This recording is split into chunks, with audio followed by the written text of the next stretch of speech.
Hello and welcome. I'm Carl Pauls, and this is the Eco Monitors Channel Live. I'm here with Gabe Ignetti and our special guest. Dr. Robert B. Hayes is Associate Professor of Nuclear Engineering at North Carolina State University and a Fellow of the Health Physics Society and the American Physical Society. His field experience in the nuclear industry encompasses many areas too numerous to mention. Dr. Hayes' thrust areas span nuclear nonproliferation, including nuclear assay and retrospective dosimetry. Welcome to the show. Thank you. So, before we get into the main thrust of this, I do want to sort of acknowledge we've got a great asset in you in your TikTok channel, Nuclear Science Lover. You've got 156,000 followers, and I really, really appreciate the Q&A that you've done on that channel. It has a really great reach, and you get into some really great topics. It's a great resource to have folks like you and DJ Leclerc on TikTok explaining nuclear physics, nuclear energy, and all of these great topics for the huge number of people that are on that platform. So very, very happy to have you here and, you know, in our small little corner of YouTube. One of the criticisms of commercial atomic energy, and I'm sure you get this in QA a lot, is the risk of nuclear proliferation. That nuclear energy leads to nuclear weapons. How serious is this? Well, I would say that it's serious, but I think we need to take that in context. A great place to go to contextualize this is to make the analogy with agriculture. We all die without agriculture. Yet agriculture is one of the most hazardous careers that you can have. The death rate is much higher in agriculture than you get in many other disciplines. That doesn't mean that we can't do without it, but it doesn't make it okay that it's an unsafe in that sense, that you have a large number of fatalities in agriculture. And proliferation is something like that. And this might not have always been true in the past, and it might not always be true in the future, but I would definitely argue that this is true now, that the most dangerous reactor is the one you don't build.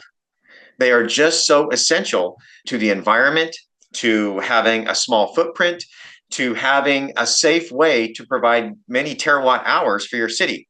If you want the least number of people to die to provide those terawatt hours, nuclear is the way to go. I mean, hydro is great.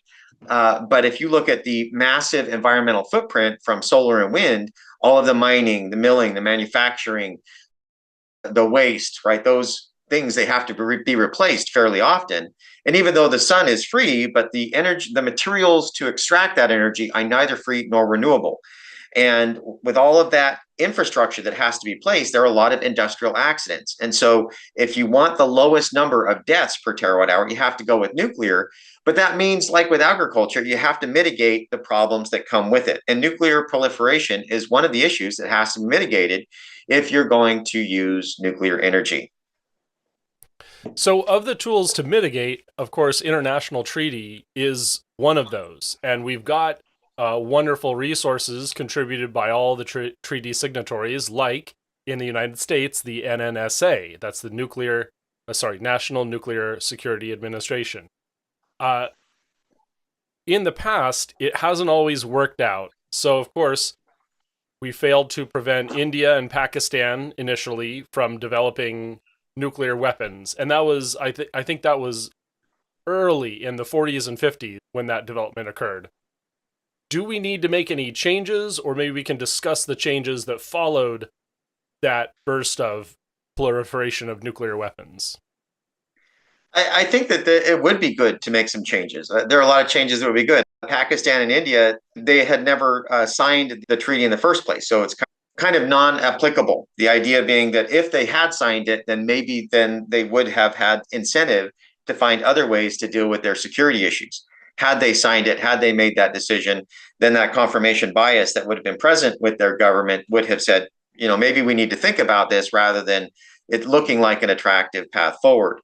And so, yes, I think that one of the things that should be done is that you really need to get everybody to sign it. That could have helped easily with Pakistan and India. In addition, there needs to be far more penalties for withdrawing. North Korea did sign it, but then they withdrew.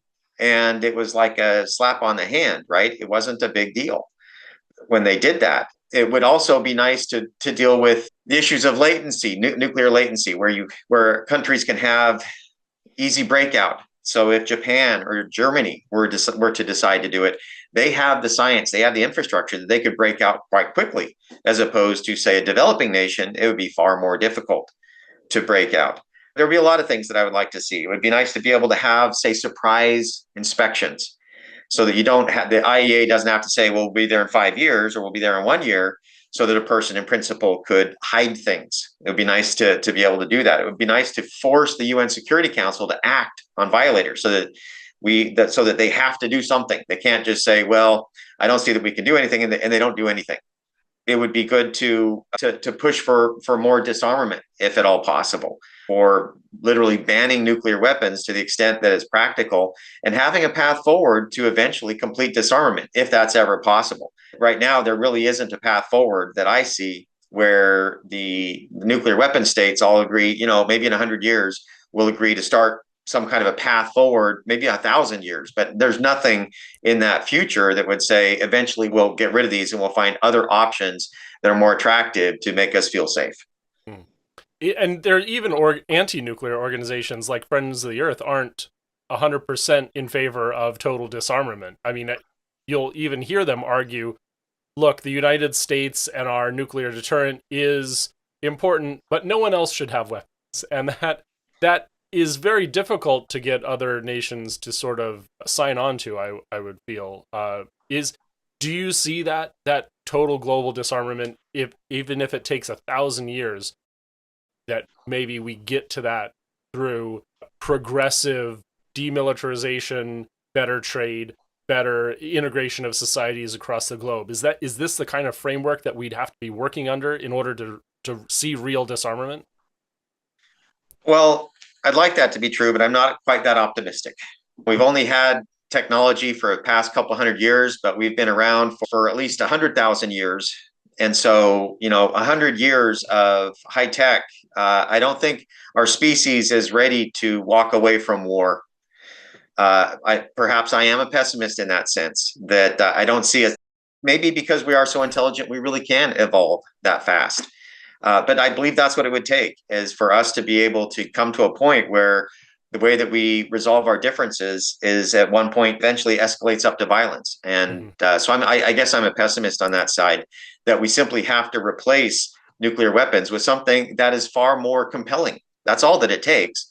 Is you need to be able to tell yourself and your people that you're safe and you can protect yourself. You have the biggest bat on the block. You're the biggest guy on the block. And that's what we need to feel safe right now. And I don't see that changing, but I can see what can change is that the bat could change, that the technology could eventually come to the point where nuclear weapons would become moot. I believe that is possible, but who knows? We're trying to predict the future. Yeah, it's pretty far out. So to sort of summarize, and I think there's a lot that has happened post India and Pakistan arming.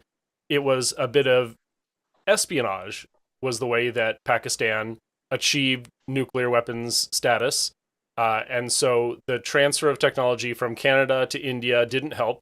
And then the espionage where a nuclear scientist got unauthorized access to enrichment technology kind of allowed this to happen in Pakistan. And then the AQ-Khan network allowed that work to sort of proliferate to North Korea, unless I'm mistaken. Right. And so all of this, finding new enforcement mechanisms, really is a big international cooperation that maybe we're just not ready for, especially in these perilous times, but that is something that you see a hopeful path forward, possibly. I do think that there is hope. I do not think that World War III is inevitable. That's not to say that it's not. I mean, I don't really know what could trigger the next one. But as long as it doesn't take place in the next century, if it is in the next century, it could very well include nuclear weapons, but there's still no guarantee. Does having nuclear technology like nuclear medicine, nuclear energy, in those countries, is that a central feature of the ability to break away, or would this be something like a client state of Russia and Rosatom? Would those places also have the ability to break away and produce their own weapons? To start off with, I don't think having a nuclear reactor in the country does not enable nuclear weapons in a straightforward way. It really doesn't do anything unless it's coupled with the ability to reprocess or recycle the fuel. That's the key. If you don't have that, if your fuel is shipped off to, say, a parent country like one of the nuclear weapon states, and they deal with it, then you really have no ability to get plutonium or uranium-233 if you're not extracting the activation products from used nuclear fuel. You don't have that ability with a reactor. And so a reactor that doesn't have that capability, it's for all intents and purposes harmless in terms of proliferation concern. Now, the concern is always that fuel gets diverted and it finds its way into reprocessing. But that's the key. As long as that reprocessing stays in the nuclear weapon states, it's not going to be at any nation state that decides they want to have nuclear energy to improve their situation. Mm-hmm.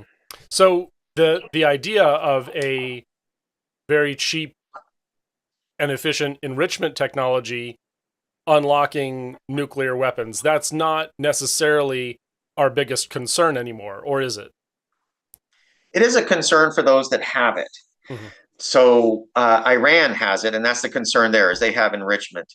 And that the concern is that they've been enriching to the point where now they can actually start to make nuclear weapons.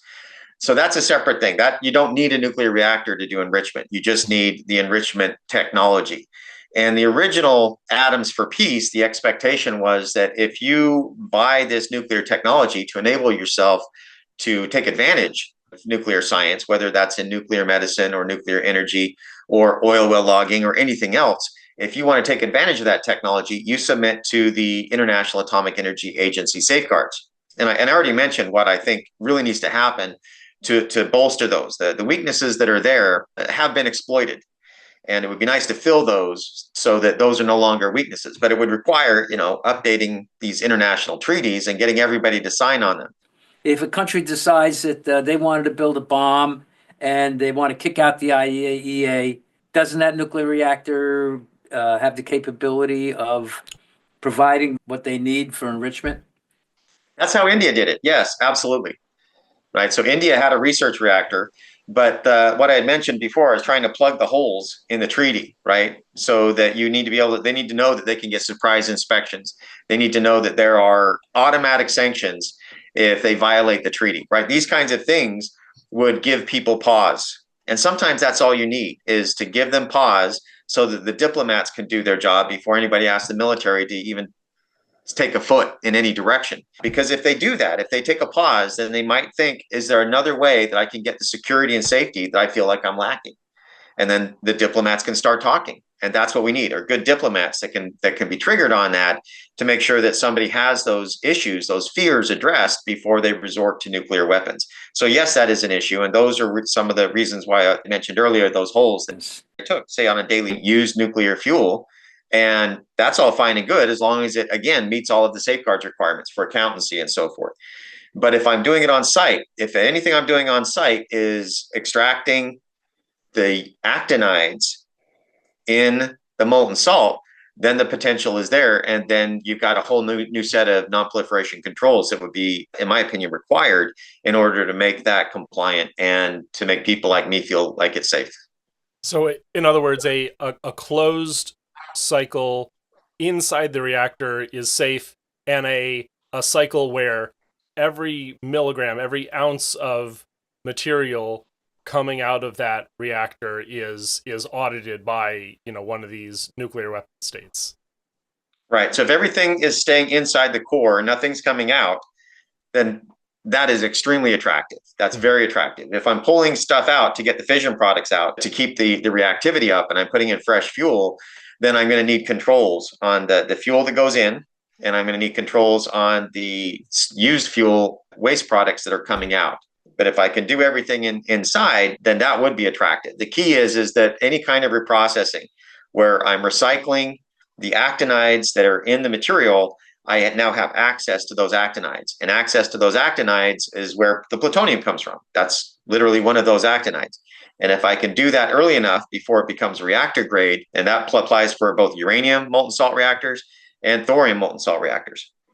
But in terms of proliferation, the TRISO is attractive, and even light water reactors are attractive, because as long as you're only getting reactor grade plutonium, then it's not likely to be used. If somebody's going to use reactor grade plutonium, they're more likely just to make a dirty bomb. And a dirty bomb, I would say, is more properly described as a weapon of mass disruption than a weapon of mass destruction. The only people that are going to really die from a dirty bomb are those that die from the actual explosive or that die from the panic. You're not likely to get people dying from acute radiation syndrome from a dirty bomb. It could happen, but it's not likely. But a nuclear weapon, right, you're taking out an entire city with a nuclear weapon. But that's where you have weapons grade material. If you only have reactor grade material, you're just going to scare a lot of people. And that's going to cause the damage, and it'll cause a lot of economic damage if it's done in an industrial place that has critical infrastructure. They originally come from the earth, right? The uranium, it comes from the earth.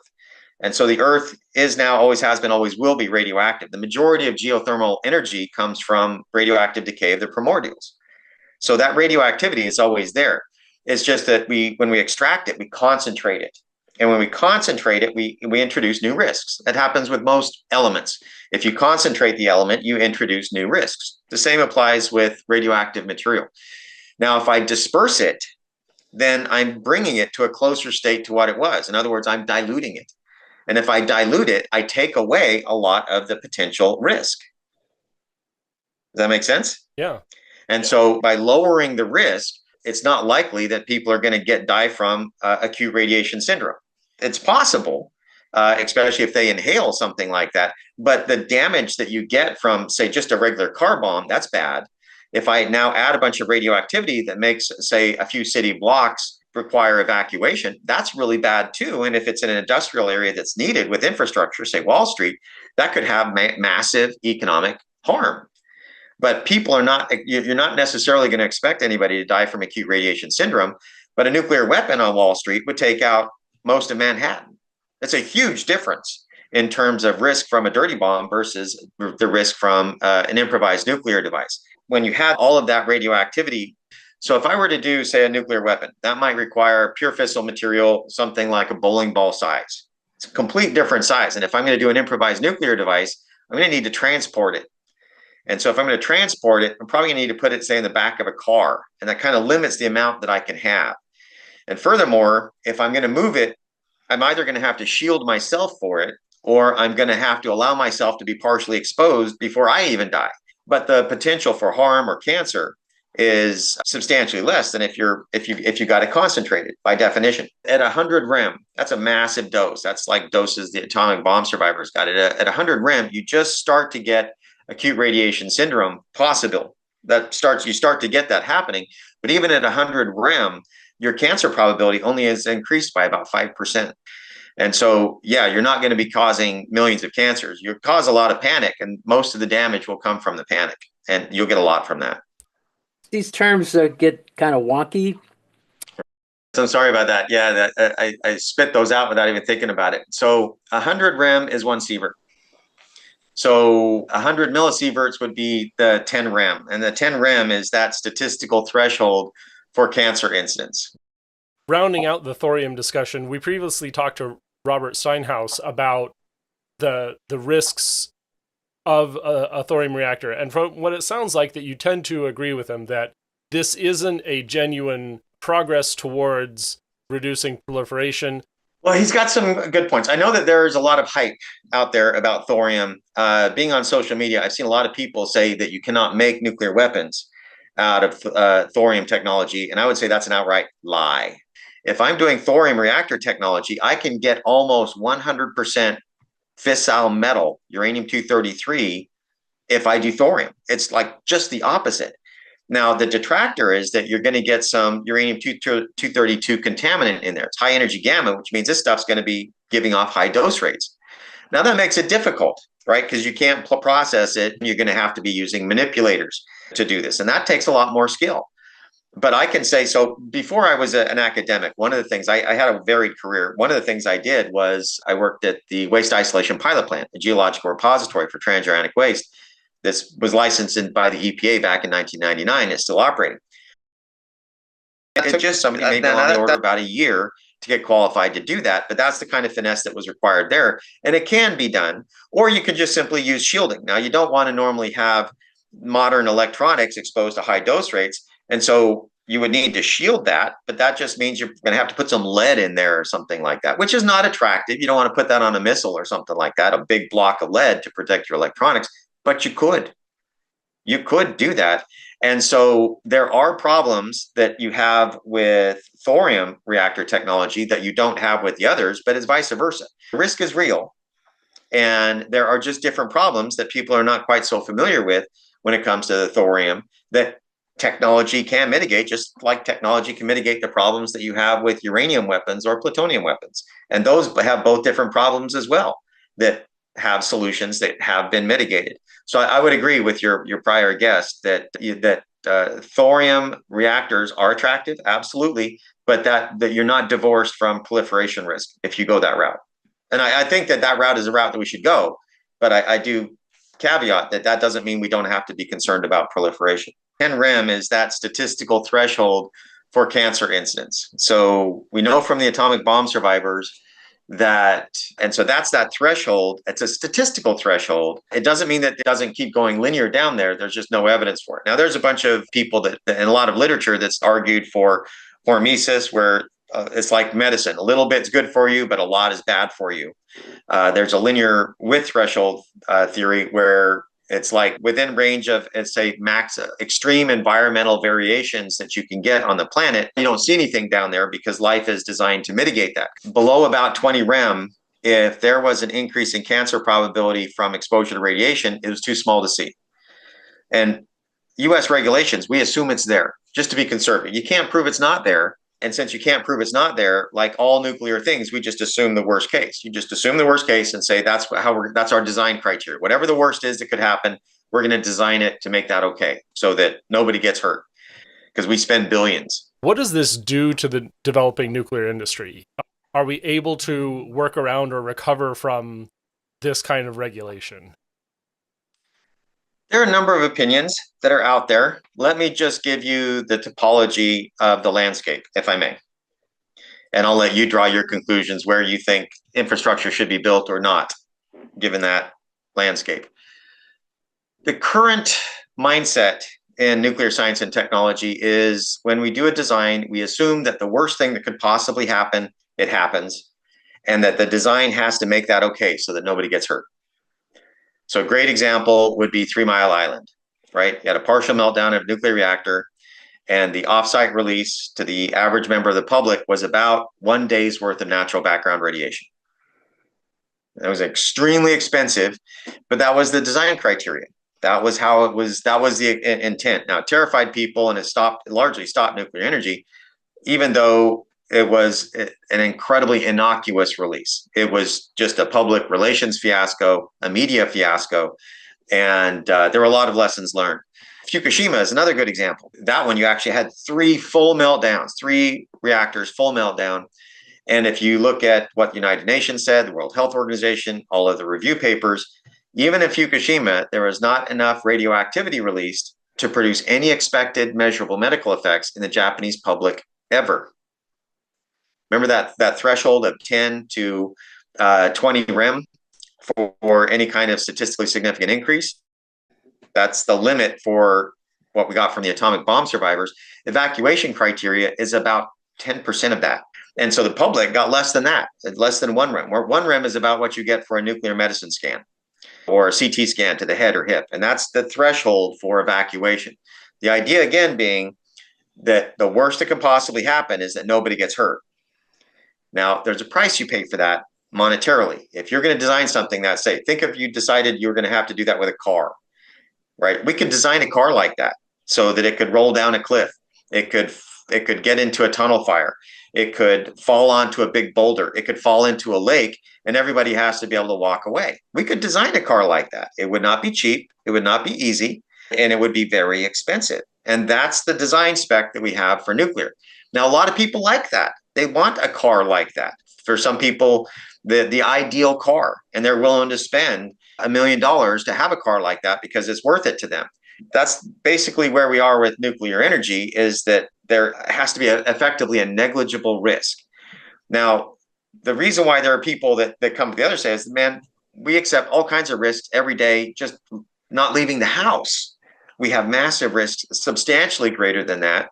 And then once we go out of the house, the risks just increase. And if you go to work, those risks increase even further. And we should have something that's commensurate, right? So if you say in the medical field, I think in England, if a life-saving treatment costs more than $40,000 and you're over a certain age, they won't pay for it, right? So there's a price per life based on how much money is there. And if you use something like that with nuclear, and you said everybody else has to meet the same standard, nuclear would suddenly become by far and wide the cheapest, most efficient, the fastest. If everything else had to make the same risk metrics for the damage to the public and the worker, to what extent that they could get hurt. And so that's why there are some people that think that we're spending way too much money, right? Where I used to work at the WIP, the limit for it was the EPA license. The limit that they had was 10 millirem. That's about the dose you get internally, 10 millirem per year. That's about what you get from internal potassium, the minimum. You can get 5 times that easy, just because potassium is naturally radioactive and you die without it. But that was the offsite limit for the EPA. And when they actually had a release, it was about 1% of that. That was the release that they had. And it still terrified people. But then they spent well over $1 billion to try to maintain that level of a release. That kind of puts it into perspective, how much money we spend, even though the media, they spun it up. That terrified people. And that's the kind of things that happen, like the water from Fukushima, right? There was a big media spin on that, but the levels of radioactivity that were in the water were substantially below that for drinking water standards. So in other words, they were pouring potable water into the ocean, and it terrified people. It still terrifies people. And so they spent an enormous amount of money to make that happen. And so that's why there are a lot of people that say we're way overregulated, we're requiring far less risk than makes sense, and that we need to change that. But then other people say, well, I like it this way, right? This is my $1 million car. That means I can do all those things and not have any problems, right? Because I'm sure if you had a car like that and it cost $1 million, some people would buy some. Maybe, only a handful, right? Only the billionaires might buy them. But that's basically what we're looking at with nuclear energy, because people are just so afraid of it that in order to get the kind of support you need, or that in the past to actually implement this technology, we had to have those risks that low. So yeah, Robert, anything else you'd like to bring to our attention before we close up? Yeah, I would say almost as a general rule, there are exceptions. Almost as a general rule, any narrative, any anti-nuclear narrative that you hear that brings about a visceral response, the truth generally is going to be just the opposite. Now, let me give you an example. This is my favorite example. So I'm going to list off a bunch of facts and see if I can evoke a visceral response, a fear response from you, just by listing off a bunch of facts. All right, so there is a compound. This compound is the predominant compound in every deadly cancer, the predominant compound in every deadly bacteria. It's the kind of stuff that you find in the kind of concentrated acid that can just dissolve your skin. Everybody who has ever ingested this has died or will die. Thousands of people die every year from breathing this compound. It is that bad. Now, if you knew that was true, that would sound like this is the scariest stuff that has ever existed, that makes plutonium look like a walk in the park, right? But everything I just said is definitively true for water, right? But it's water. And it's the same kind of thing you can do with nuclear science and technology. I remember reading or reviewing a book, an anti-nuclear book, just being a reviewer, and they pointed out that nuclear reactors are able to release millions and millions of attocuries of radioactivity without reporting it. And an attocurie, if you don't know what it is 10 to the minus 18. So when you have millions of it, right, you still got 10 to the minus 12. And so we're talking picocuries of activity as a small fraction of natural background. And so, yeah, you don't need to report it. But if you spin it that way, it sounds horrible. Millions and millions of atocurries. Or when you talk about used nuclear fuel, right? If you list it off in pounds, it sounds enormous.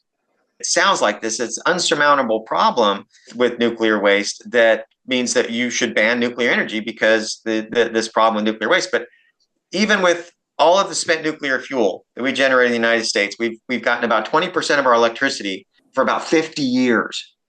Biggest economy in the planet. The planet's never known an economy like this. 50 years, 20% of that electricity, all of that used nuclear fuel would not fill up a single football field above 10 meters high. Right? When you look at it in context, it's like, that's really not a big deal, but it can sound horrendous when you hear the narratives, right? Well, what if this and what if that? And you remember that example I gave you about that car?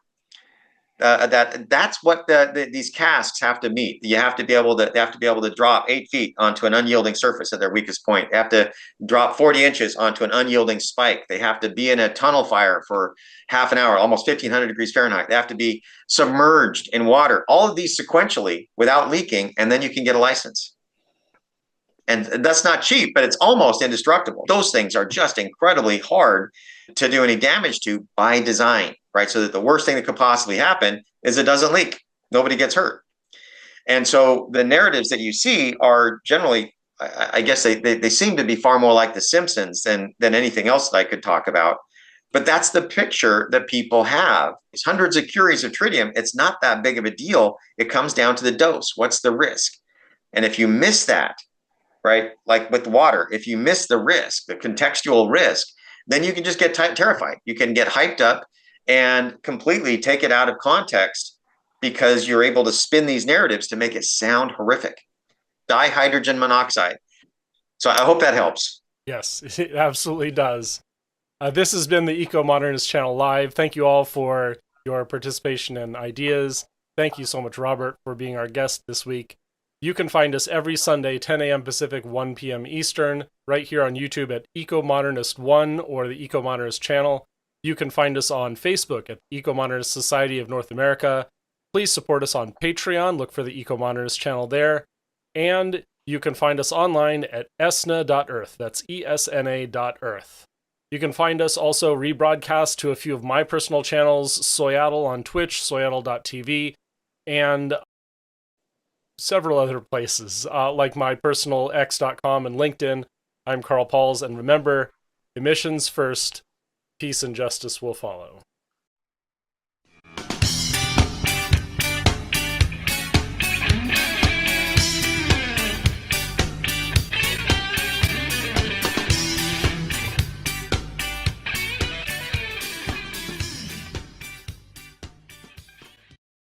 Please subscribe to us on YouTube, Eco-Modernist Channel. Also to subscribe to us on Twitter and Facebook, Eco-Modernist Society of North America. And online at https://esna.earth.